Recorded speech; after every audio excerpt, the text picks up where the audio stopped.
قل ان کنتم تحبون اللہ فاتبعونی یحببکم اللہ ویغفر لکم ذنوبکم واللہ غفور رحیم۔ اے محبوب صلی اللہ علیہ وآلہ وسلم ارشاد فرما دیجئے کہ اگر تم اللہ سے محبت کرتے ہو یا اس کے دعوے دار ہو تو پھر میری اتباع کرو، یعنی نبی صلی اللہ علیہ وآلہ وسلم کی، تو اللہ تم سے محبت کرے گا اور تمہارے گناہوں کو بھی معاف فرما دے گا، اور اللہ تعالیٰ بخشنے والا رحم فرمانے والا ہے۔ میرے بھائیوں، اتباع کے حوالے سے میں نے بتایا تھا کہ اتباع کی ڈیفینیشن ہوتی ہے محبت کے ساتھ کسی کی پیروی اختیار کرنا، یعنی اطاعت پلس محبت از اکول ٹو اتباع۔ تو ظاہر ہے اس میں پھر ایک قلبی رجحان بھی ہونا چاہیے، اور میں نے بتایا تھا کہ ہمارے ہاں ایک مکتب فکر صرف اطاعت رسول کے اوپر زور دیتا ہے اور محبت والا ایلیمنٹ پس پش ڈال دیتا ہے، اور دوسرا مکتب فکر محبت والے ایلیمنٹ کو اتنا ڈومیننٹ کرتا ہے کہ وہ کہتا ہے کہ اب بس جو بھی ہیں تیرے محبوب کی امت سے ہیں، اسی تے بندے دا پتر کوئی نہیں بڑھنا، اسی طریقے سے ہی ہم چلیں گے۔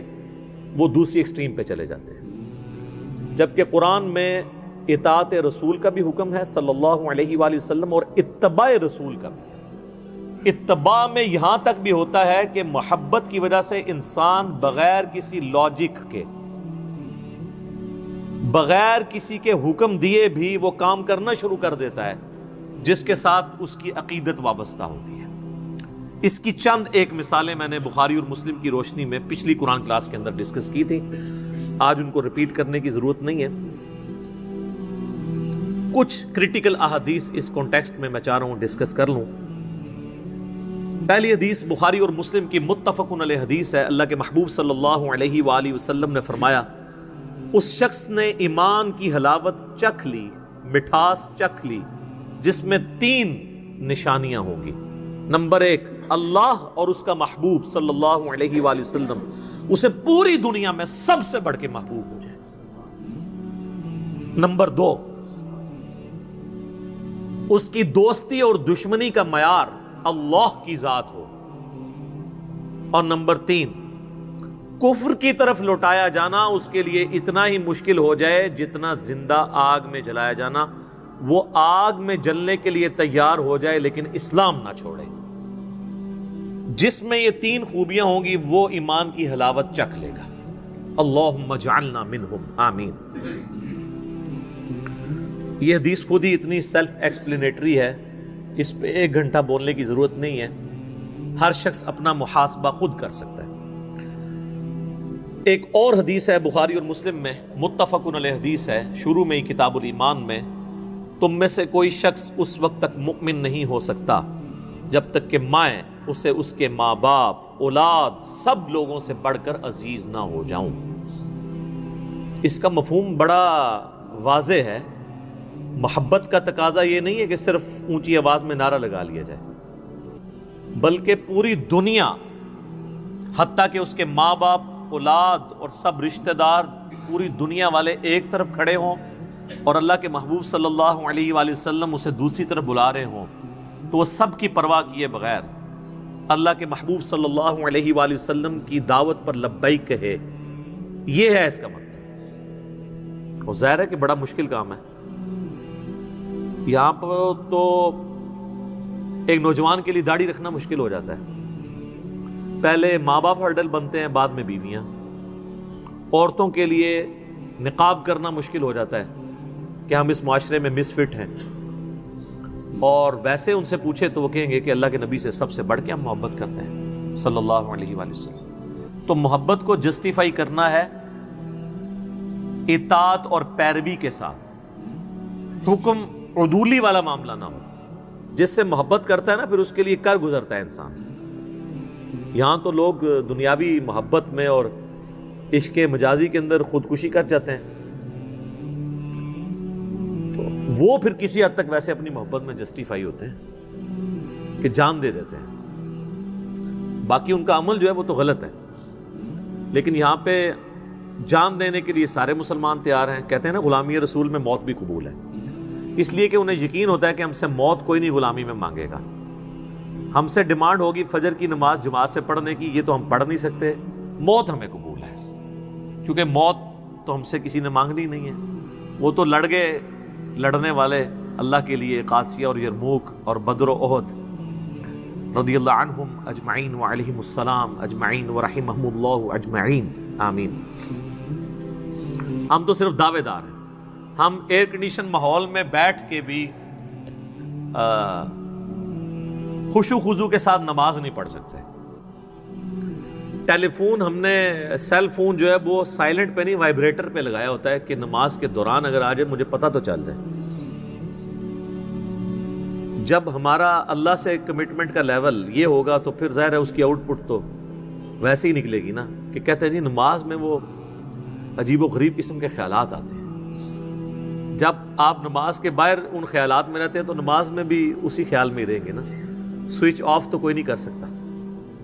ایک اور حدیث ہے صحیح بخاری میں، نبی صلی اللہ علیہ وآلہ وسلم اور سیدنا عمر چہل قدمی کر رہے تھے اور نبی علیہ السلام نے حضرت عمر کا ہاتھ پکڑا ہوا تھا.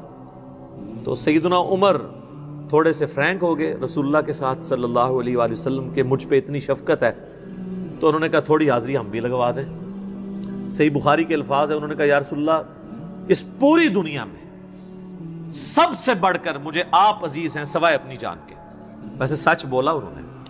غصے والا بندہ جو ہے نا سچ بولتا ہے، جس کے مزاج میں تیزی ہونا سچائی بھی ہوتی ہے. تو ہم ہوتے تو شاید ہم جھوٹی موٹی کہہ دیتے کہ یا رسول اللہ اپنی جان سے بھی بڑھ کے. تو انہوں نے سچ بولا کہ میں اپنی جان کو چھوڑ کے باقی دنیا کی ہر چیز سے بڑھ کے آپ کو محبوب رکھتا ہوں. تو آپ صلی اللہ علیہ وآلہ وسلم نے فرمایا نہیں بلکہ اپنی جان سے بھی بڑھ کے. تو ان کا یا رسول اللہ اپنی جان سے بھی بڑھ کے. تو آپ نے فرمایا ہاں اے عمر اب بات بنی، اب تیرا ایمان مکمل ہوا ہے. جب تک میں تجھے تیری جان سے بھی بڑھ کر عزیز نہ ہو جاؤں تیرا ایمان کامل نہیں ہو سکتا. اگر سیدنا عمر فاروق رضی اللہ تعالیٰ عنہ علیہ السلام کے ایمان کے کامل ہونے کے لیے ان کی عبادات اور دین کے لیے خدمات کے ساتھ رسول اللہ سے انتہا درجے کی عقیدت اور محبت ہونا ضروری ہے، تو ہمارے لیے تو بدرجہ اولا ضروری ہے. اللہم انی اسألک حبک وحب حبیبک صلی اللہ علیہ وآلہ وسلم وحب من یحبک وحب عمل یقربنی الی حبک آمین. ایک اور حدیث ہے صحیح بخاری میں، کافی لمبی حدیث ہے، اس کا کنکلوژن اس پہ ہوتا ہے کہ نبی صلی اللہ علیہ وآلہ وسلم نے فرمایا محمد فرق بین الناس، لوگوں میں حق اور باطل میں فرق محمد ہیں صلی اللہ علیہ وآلہ وسلم. آپ مزے کی بات دیکھیں، یہ جو فرقان کا لفظ ہے نا یہ قرآن کے لیے بھی آیا ہے. شہر رمضان الذی انزل فیہ القرآن ھدی للناس وبینات من الھدی والفرقان. رمضان کا مہینہ وہ ہے جس میں قرآن نازل ہوا جو لوگوں کے لیے، پوری انسانیت کے لیے ہدایت ہے، صرف مسلمانوں کے لیے نہیں، پوری انسانیت کے لیے. اور اس میں ہدایت کے روشن دلائل ہیں اور یہ حق اور باطل میں تمیز کرنے والی کتاب ہے الفرقان. اولڈ ٹیسٹمنٹ اور نیو ٹیسٹمنٹ پہ اب یہ مہیمن بن کے یہ کتاب آئی ہے، فائنل ٹیسٹمنٹ قرآن. اور جس شخصیت پہ نازل ہوئی وہ بھی الفرقان ہے. محمد فرق بین الناس، محمد لوگوں میں حق اور باطل میں فرق ہے. ایک اور حدیث ہے صحیح بخاری میں، یہ وہ حدیث ہے جس کو مس یوز لوگوں نے کیا، آدھی حدیث بیان کر کے کہ جس نے کلمہ پڑھا وہ جنت میں جائے گا.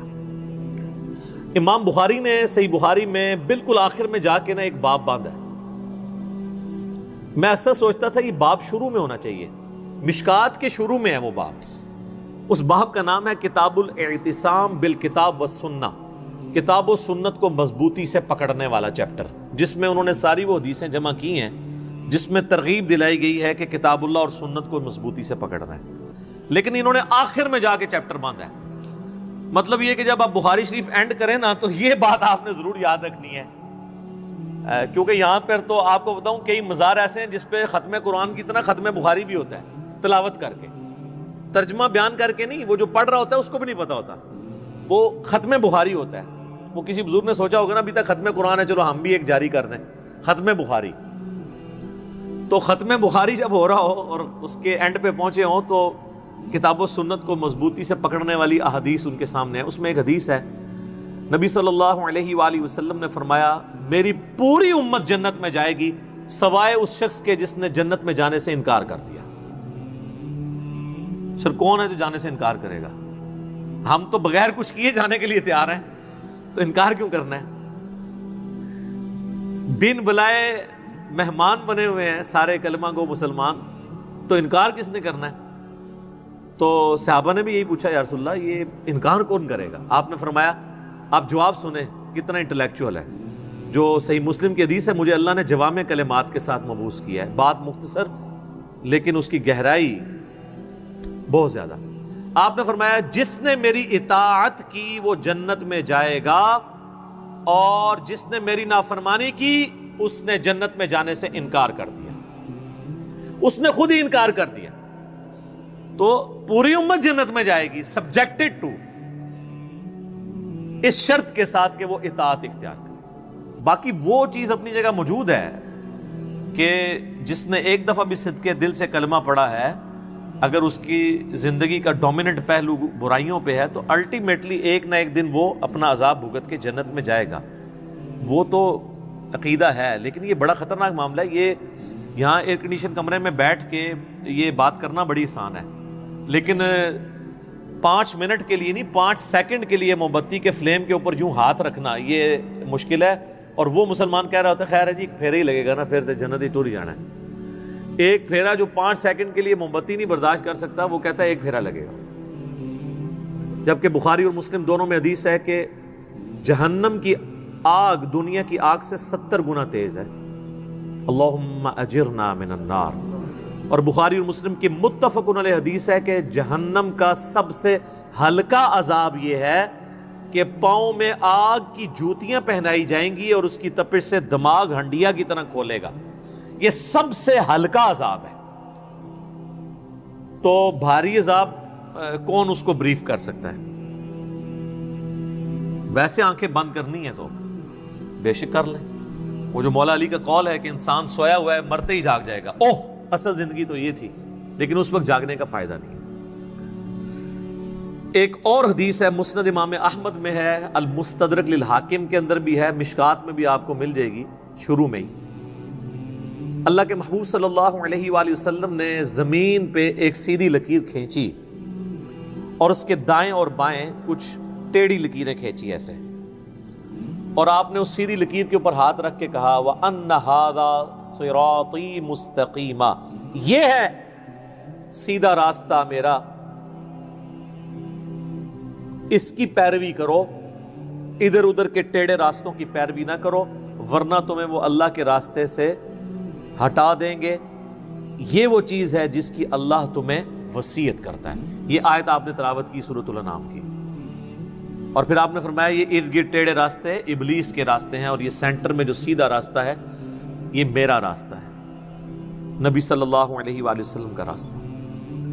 لہذا یہ اکثر لوگ جو کہتے ہیں نا جی سارے راستے جو ہیں وہ حق پہ ہی ہیں، اور پھر مثالیں دیتے ہیں، کہتے ہیں جی آپ نے مقصد تو سفر طے کرنا ہے، کوئی گاڑی میں سفر کرتا ہے، کوئی ٹرین میں کرتا ہے، کوئی پیدل جاتا ہے، راستے بھی مختلف ہو کے آپ پہنچ ہی جاتے ہیں منزل مقصود پہ۔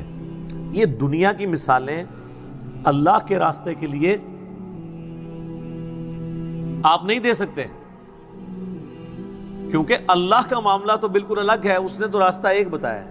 اسی لیے آپ دیکھیں ہدایت کے راستے کو قرآن میں ہمیشہ سنگولر کے صیغے سے خطاب کیا گیا ہے، اہدنا الصراط المستقیم، اے اللہ سیدھا راستہ دکھا، صراط الذین انعمت علیہم، وہ راستہ جس پہ تیرے نیک انعام یافتہ لوگ چلے۔ تو نیک انعام یافتہ لوگ راستے پر چلے، راستوں پہ نہیں چلے۔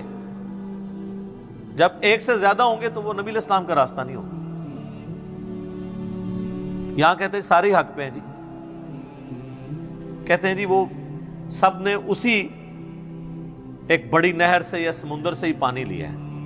دنیا میں تو ہم نے دیکھا ہے کہ اگر کھارے پانی کی نہر ہے تو اس کی جتنی بھی ندیاں نکالیں وہ کھاری ہوتی ہیں، اور میٹھے کی ہے تو میٹھی ہوتی ہیں۔ تو یہ کیسی آپ کی نہریں ہیں کہ جس میں 180 ڈگری چیزیں ہوتی ہیں، حتیٰ کہ آپ کے ٹالرنس کا لیول یہ ہے کہ آپ نے 300-350 سال تک خانہ کعبے میں 4 مصلے ڈال کے رکھے ہیں۔ اگر آپ یہ سمجھتے ہیں کہ چاروں اہل سنت کے امام حق پر تھے تو 4 مصلے ان کے نام پہ کیوں ڈال دیے؟ چلیں 4 نمازیں بانٹ لیتے کہ ایک امام کا ماننے والا پڑھائے گا، دوسرا، تو پھر تو بات سمجھ آتی۔ 4 مصلے الگ کر دیے، نمازیں الگ کر لیں، اس کے باوجود راگ الاپنا۔ یہ تو اسی طریقے سے ہے کہ کوئی شخص اب ضد کرے کہ جی یہ میرے سامنے جو سٹاپ واچ ہے، یہ سٹاپ واچ نہیں پڑی ہوئی ہے، یہ گاڑی کھڑی ہے، ٹھیک ہے، اس کے لیے وہ کہ جی آپ ذرا اس کو محدب سا لگا کے دیکھیں، یہ چورس بھی ہے، یہ تھوڑی سی بڑی ہو جائے گی، یہ جو آپ کو نظر آ رہا ہے نا یہ ٹائر ہیں، آپ کو اصل میں پتہ نہیں چل رہا۔ تو آپ جتنی مرضی کہانیاں کرائیں، جو چیز ہے وہی رہے گی۔ بہرحال گورا اس کہانی میں نہیں آتا، وہ کہتا ہے یار کوئی علمی کتابی بات کرو، جو ہم کہتے ہیں کہ مرنے سے پہلے اے مسلمان کر لے اس پہ غور، کتابوں کا خدا اور ہے، بابوں کا خدا اور۔